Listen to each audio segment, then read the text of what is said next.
What's up, YouTube? It's Jimbo here, and we've got the Diablo news that is going on right now. And there is some rapid fire things happening that you might not even be aware of, because just as fast as they're coming into the news cycle, they are being fixed and sent out. But some of this stuff is very important, and the information does need to get out there. And if you're not on Twitter very often or Reddit, you might not see that these things are even happening. So we're going to cover them here today and try to get over them here pretty quickly. We don't want to dwell on too many of these things for too long. So the first thing up is going to be the Lilith statue drama. So we've covered this here in the past, and Blizzard has finally made an announcement on that.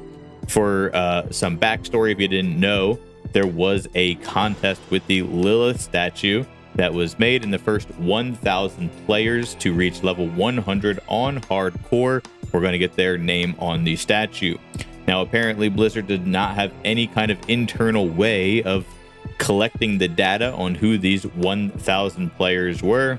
In order to do this, you needed to tweet to them with the information. Now, of course, this leads to all kinds of confusion, and they got the list wrong. They posted the list recently, and as it turns out, there was many people who were supposed to be on that list who never made it.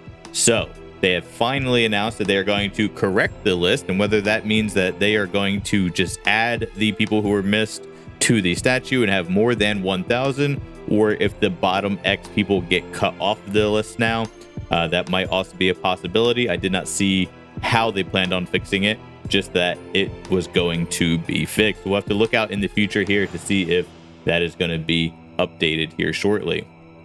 Another problem that they just recently have, and this one is hot off the press, is that the super unique drops. If you don't know, there are a list of about 6 items which are considered super uniques. These items are extremely rare. Some examples are going to be the Godfather sword, the Shaco helmet, the Endariel's helmet, and a couple of jewelry pieces. They are considered super uniques. These have very, very, very low drop rates. Most people will never see them drop ever, but if you do, it's kind of like winning the lottery.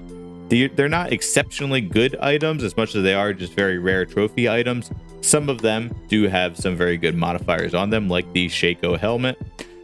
The thing that happened was, we found out yesterday in a dev interview that with the new update that you would be able to get unique drops from Helltide specific chests. This is going to be the Helltide chests that say, you know, helmet or bracers or heavy armor or whatever the case may be.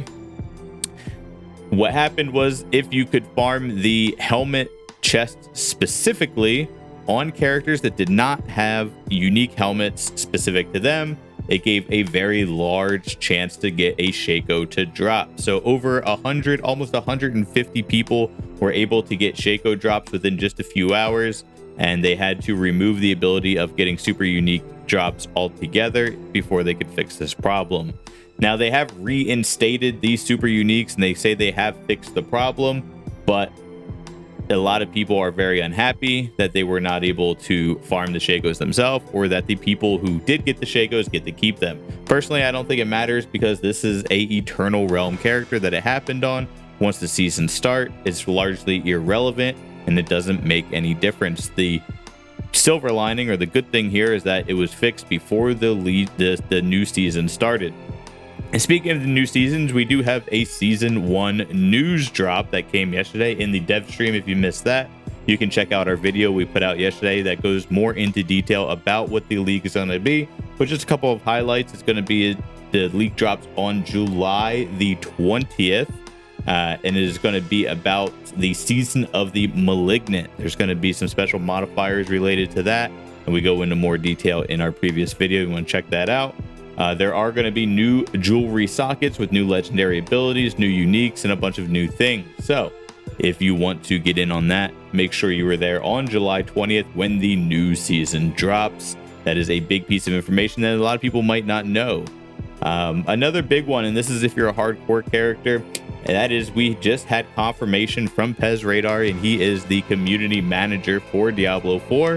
What we found out was that if you have collected all of the Lilith statues on a hardcore character, and then that hardcore character dies, they will not transfer over into the new season like they would from softcore. So your hardcore character that physically clicked the Lilith statues needs to be alive when the new season update comes in order for them to transfer over into the new season. Because as we know, renown, portions of your renown that you get from the Lilith statues and from discovering areas on the map are going to transition over into the new season.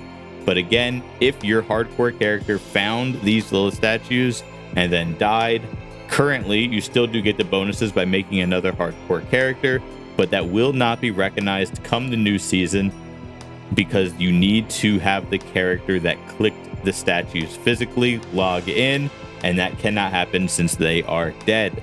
So make sure you are aware of that. If you have a hardcore character that has clicked the Lilith statues and they're currently alive, be very careful. Do not let them die. And if you have a hardcore character that clicked the Lilith statues and has since died, make sure you go and re-click them on a new character. It's going to be very annoying to do, of course, but it's better than doing it now. Better doing it now than doing it when the new season launches. Get it done and out of the way.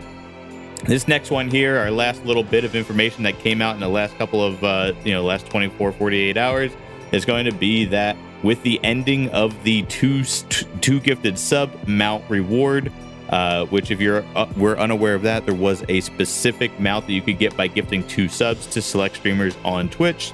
That has ended and a new event has started, and that is if you have Twitch Prime, there is a special mount you can get. You do need to make sure that your Twitch account is linked to your Blizzard account, your battle.net account, and you must have your Twitch Prime active, right? You need to, it doesn't mean if you've had Twitch Prime in the past, or I'm sorry, Amazon Prime in the past, you need to have Amazon Prime active currently and have your account linked to your Blizzard account in order to claim this reward. And it is a pretty cool looking mount. I'm not going to lie. It's definitely worth getting if you have a Twitch Prime membership. So make sure you guys get that taken care of. That's about all the news that we got going on today, guys. If you were one of the people from the Lilith statue top 1,000, please make sure that your name is on the list correctly. Message the Pez Radar or somebody on Twitter. Make sure that it's all correct, and if it's not, get that sorted out. Start farming your Shacos and the Hell Tides. Be ready for the season 1 launch on July 20th. Make sure your Lilith statues and your entire map is identified, so that way you have those buffs going into the new season. And if you have Twitch Prime, make sure you get your free exclusive mount. That's the news that we got here today for you guys. Quickly recapped. I'll catch y'all later. Adios, muchachos.